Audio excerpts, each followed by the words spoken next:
বাংলাদেশ যাতে কোনোভাবেই চীনমুখী না হয় সেই জন্য বাংলাদেশের মনোভাব, মনোবৃত্তি এবং বাংলাদেশের সঙ্গে যোগাযোগ বাড়ানো, এই কাজটা প্রথমবারের মতন করে গেলেন সার্জিও গোর। এইমাত্র যেই খবরটা দেখছি স্ক্রলে আসছে, প্রধানমন্ত্রীর সঙ্গে সার্জিও গোরের আলোচনা হয়েছে। সার্জিও গোর 3 দিনের সফরে এসেছেন। তিনি মধ্য এশিয়া বিষয়ক ট্রাম্পের বিশেষ দূত এবং একই সঙ্গে ভারতে নিযুক্ত মার্কিন রাষ্ট্রদূত। তিনি বাংলাদেশে এসেছেন, চিন্তা করেন, খুব গুরুত্বপূর্ণ পজিশনে।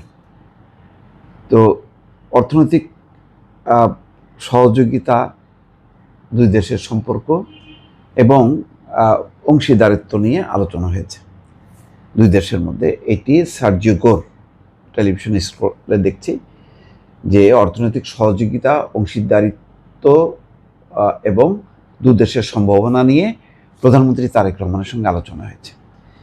এই যে তিনি একই সঙ্গে ভারতের দায়িত্বে আছেন, ভারতের রাষ্ট্রদূত, মধ্য এশিয়া বিষয়ক ট্রাম্পের বিশেষ দূত, তার মানে টোটাল এই অঞ্চলের তিনি দায়িত্বপ্রাপ্ত একজন কূটনীতিক এবং ভারতের রাষ্ট্রদূত।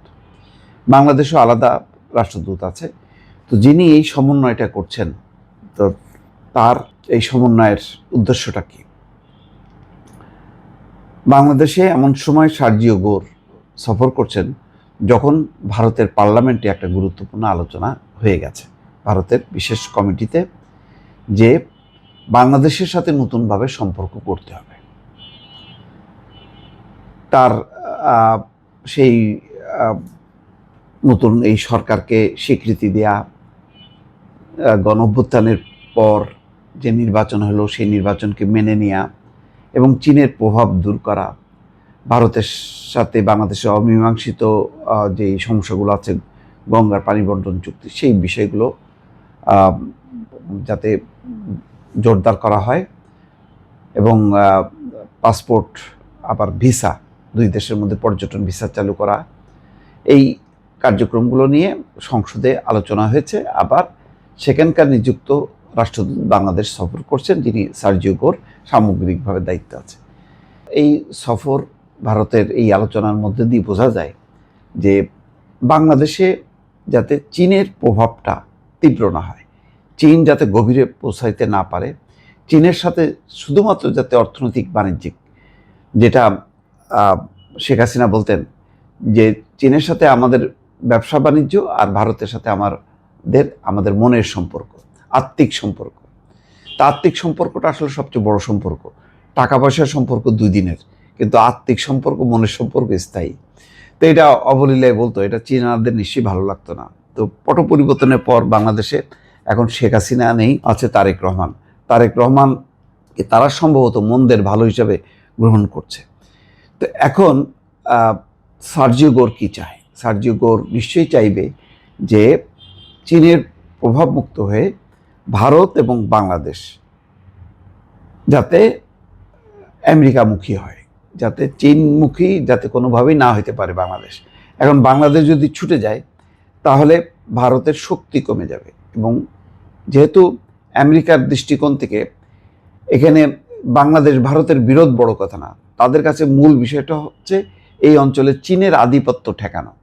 সেই ঠেকানোর ক্ষেত্রে ভারত তো আছেই, সাথে যুক্ত করতে চায় বাংলাদেশকে, বাংলাদেশ যাতে ছিটকে যে চীনের একটা শক্তিশালী বলয়ের মধ্যে ঢুকে না পড়ে।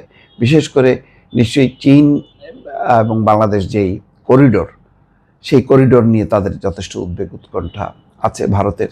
এই উদ্বেগ উৎকণ্ঠা আমেরিকারও থাকার কথা, কারণ বার্মা নিয়ে তাদের নিজস্ব কিছু চিন্তাভাবনা আছে। বার্মা অ্যাক্ট তারা অনুমোদন করেছে কংগ্রেসে, সিনেটে, এবং সার্জিও গোর কিন্তু রোহিঙ্গা ক্যাম্প পরিদর্শন করেছে। যখনই যে দূত আসছেন রোহিঙ্গা ক্যাম্পে যাচ্ছেন, কারণ ওই রোহিঙ্গাদের পুনর্বাসন, তাদের সহায়তা, তাদের খাদ্য সহায়তা, এটা নিয়মিতভাবে করে যাচ্ছে। তো আমেরিকা তো আর এমনি এমনি করে না, তাদের নিশ্চয়ই উদ্দেশ্য আছে। তো বোঝাই যাচ্ছে যে সব মিলায় সার্জিও গোরের এই সফরের মধ্য দিয়ে মূলত ভারতের সাথে বাংলাদেশের সম্পর্ক ঘনিষ্ঠ কতখানি করা সম্ভব সেটার চেয়ে বড় কথা হলো বাংলাদেশ যাতে কোনোভাবেই চীনমুখী না হয়, সেই জন্য বাংলাদেশের মনোভাব, মনোবৃত্তি এবং বাংলাদেশের সঙ্গে যোগাযোগ বাড়ানো, এই কাজটা প্রথমবারের মতন করে গেলেন সার্জিও কোর। হয়তো পরবর্তী সময় এইটা ধারাবাহিকতা আরও থাকবে। দর্শক।